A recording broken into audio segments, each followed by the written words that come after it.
Pagpatuman sa free ride ug mga adlaw wa pay klaro samtang fuel subsidy sa mga transport cooperative wa pa usab madawat. Si Juan Merondina adunay live report. May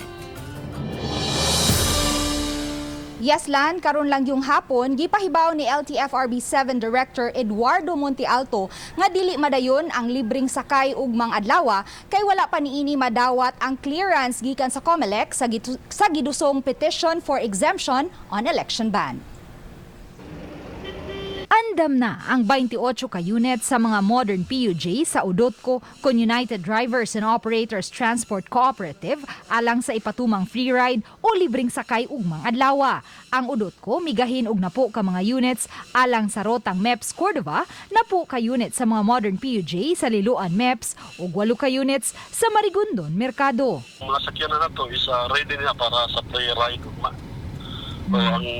Advice sa final advice sa LTFRB mo ipabot ma'am. Ang libreng sakay dili lang makatabang sa mga pasahero kundi lakip na usab sa mga transport group kay garantisado naman nga bayaran sa DOTR ang mga adlaw sa ilang pagserbisyo. Gawa sa Lapu-Lapu City, may mga free rides usab unta nga itanyag ang ubang mga transport cooperative nga nag-operate sa Metro Cebu.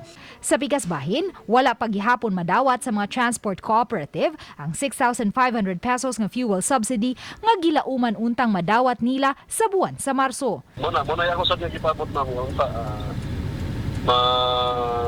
tugutan na unta kanang unta is magamit na nato. Sa phone interview, gipasabot ni Direktor Montialto nga posibleng masibog lang sa laing mga adlaw ang pagpatuman sa libreng sakay kay gipaabot pa sa DOTR ang clearance gikan sa COMELEC sa gidusong petisyon for exemption sa election ban. Approve principle pero kinahanglan kita makuha og kanang exemption kay bisan og na sa line program kay under sa General Appropriation Act pero para lang yun kuan kinahanglan kita makuha og exemption. Giklaro usab ni Montialto nga kun kaniadto mga bus ug minibus lang ang nakasalmot sa libreng sakay, karon may ubang mga units na sa ubang mga public transport sama sa traditional PUJ ang makasalmot apan dili tanan libreng sakay.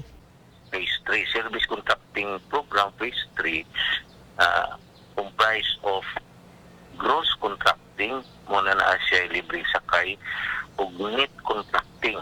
So anang net contracting dili na siya actually libre ang operator ang unit na dunay katunga sa itong libreng sakay dunay gibayaran sa LTFRB pero mangulikta sila og pamasahe. Lanhayan dili mo menos sa 400 ka mga units sa mga public transport lukop Central Visayas ang padaganon unya alang sa libreng sakay ug sa net service contracting. Lan? Daghang salamat Luan May Rondina.